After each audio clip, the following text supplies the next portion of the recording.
मी भाषणात आता तेच सांगत होतो, लोकांना समजावण्याचा प्रयत्न करत होतो, परंतु मला या ठिकाणी जाणवते की शेवटच्या टप्प्यामध्ये ही विकासाची जी आमची निवडणूक चालत होती ती आता शेवटच्या टप्प्यामध्ये कुठेतरी या जे मुद्दे चुकीचे मुद्दे आहेत त्यांच्यावर निवडणूक अपेक्षित नाही अशा मुद्द्यावर या ठिकाणी जात आहे, ते अतिशय चुकीचं आहे, दुःखदायक आहे। या शहराला साधू संतांची भूमी राहिलेली आहे, ऐतिहासिक असा वारसा आहे आणि या शहरामध्ये सामाजिक सलोखा खऱ्या अर्थाने जपण्याचं आणि या शहराची शांतता अबाधित राखण्याचं काम या ठिकाणी मी 8 वर्ष नगराध्यक्ष, 6 वर्ष उपनगराध्यक्ष आणि गेल्या 20 वर्षापासून नगरसेवक म्हणून मी या ठिकाणी करत आलेलो आहे आणि या शहराच्या प्रत्येक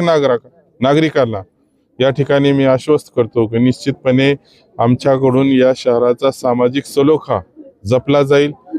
आमच्याकडून असं कोणतंही कृत्य होणार नाही ज्यामुळं या शहराचे पावित्र्य या ठिकाणी धोक्यात होईल, असं कोणतंही काम आम्ही करणार नाही। आणि विकास कामाबरोबर या शहरामध्ये जे काही नवीन आणता येईल, माझे नेते अजितदादा पवार साहेब जे राज्यामध्ये उपमुख्यमंत्री आहेत, अर्थमंत्री आहेत, त्यांच्या माध्यमातून जे काही नवीन आणता येईल ते आम्ही निश्चितपणे आणू आणि हे शहर मॉडेल शहर म्हणून कसं रूपास येईल हे आम्ही पाहण्याचा आमचा प्रयत्न असेल। या प्रभाग क्रमांक 11 मध्ये आम्ही सर्वात मोठा प्रभाग आहे आणि या प्रभागामधून 3 नगरसेवक जात आहेत।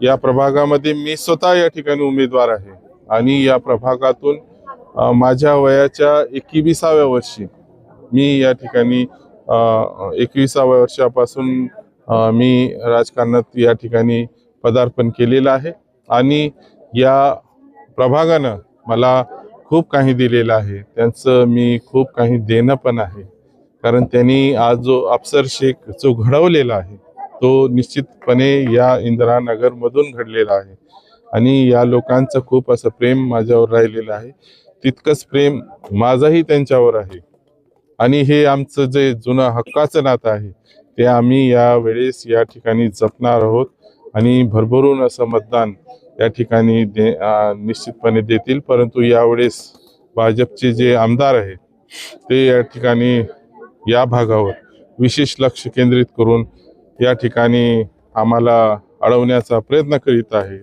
अतिशय दबाव तंत्र वापरून ते या ठिकाणी काम करत आहेत, ते अतिशय चुकीचे आहे। तुमच्यापेक्षा कितीतरी असे प्रयोग पूर्वीच्या आमदारांनी केलेले होते, अनेक तंत्र वापरली होती, तरी सुद्धा या भागातील लोकांनी आमच्या सोबत राहिले आणि आम्हाला या ठिकाणी आतापर्यंत सलग विजय देत आलेले आहे। त्यामुळे मला विश्वास आहे की आपल्या ज्या प्रयत्नांना यावेळेस यश येणार नाही आणि औसाची जनता निश्चितपणे माझ्या सोबत राहील आणि आम्ही जे उमेदवार या शहरामध्ये वेगवेगळे दिलेले आहेत आणि त्यामध्ये एकूण 12 उमेदवार आम्ही हिंदू समाजाचे दिलेले आहेत, त्यामध्ये 2 बौद्ध पण आहेत, 2 बौद्ध समाजाचे पण दिलेले आहेत। या उपर भाजपनं यावेळेस जे उमेदवार दिलेले आहेत ते काही विशिष्ट समाज घटकांना त्यांनी घेणं टाळलेलं आहे। मी थेट असं नाव कोणाची घेत नाही आणि बोलतही नाही, लोकांना हा सगळा विषय माहिती आहे आणि ज्यांना डावलले आहे, ज्या समाजाला संधी दिलेली नाही, ते निश्चितपणे याचा थेट बदला या ठिकाणी घेतील अशा शब्दात मी या ठिकाणी सांगतो आणि निश्चितपणे विजय आमचाच आहे, 3 तारीखला गुलाल आमचाच असेल हे या ठिकाणी आवर्जून सांगतो। कोरोनामध्ये आम्ही खूप काही काम केलेलं आहे आणि जे आपल्या या भागाचे लोकप्रतिनिधी होते ते पुण्याला जाऊन बसले होते 55 दिवस आणि 56व्या म्हणजे 50व्या दिवसापासून मी ओरडणं चालू केलं की आमचे आमदार कुठे आहेत।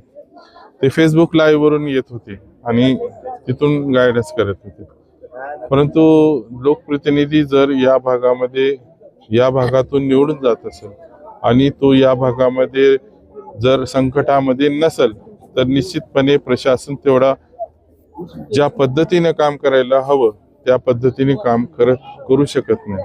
त्यामुळं मी रस्त्यावर येऊन चौकामध्ये ओस रस्त्यावरती निर्मनुष्य रस्त्यावरती राहून प्रशासनाला साथ दिली, त्यानं जागे केलं आणि ठिकठिकाणी अन्नधान्य पुरवण्याचं, काही ठिकाणी ते मालेगाव काढा म्हणतात ते, किंवा मी जी ऑक्सिजन सिलेंडरची गरज आवश्यक होती ते सगळं बऱ्याच गोष्टी आहेत सांगायसारखं, ते सर्व देण्याचं काम केलं, जेणेकरून माझ्या या औसा शहरवासियांची अनेकांचे प्राण वाचले आणि अनेकांना म्हणजे पोटापाण्याची त्यांची व्यवस्था झाली. हे सगळं कार्य आम्ही केलं. परंतु आताचे आमदार अगदी म्हणजे खालच्या थरामध्ये जाऊन यावर सुद्धा भाष्य करत आहे. म्हणजे चिकन मटन कशाला वाटलं, त्यावेळेस गरज होती आपली जी इम्युनिटी पॉवर आहे ते वाढवण्याची आवश्यकता होती. आता मला एकच प्रश्न आहे की देणारा खुश आहे आणि घेणारा खुश आहे, तुम्हाला का चिंता लागली आहे? देनारा भी दे रहा है, लेने वाला ले भी रहा है, दोनों भी खुश हैं, इनको क्यों तकलीफ हो रही? सगळे म्हणजे त्यांच्या भाषणातून ओघ असंच आहे की तुम्ही चिकन मटन का वाटतं? अरे म्हटलं खाणाऱ्यानं खाल्लं, तुम्हाला काय त्रास आहे? तर माझी या ठिकाणी एकच सांगणं आहे की आपण हे जे बघत असाल पूर्ण शहरामध्ये एक लाट आलेली आहे, राष्ट्रवादीची लाट, अशीच लाट 2016ला पण आली होती.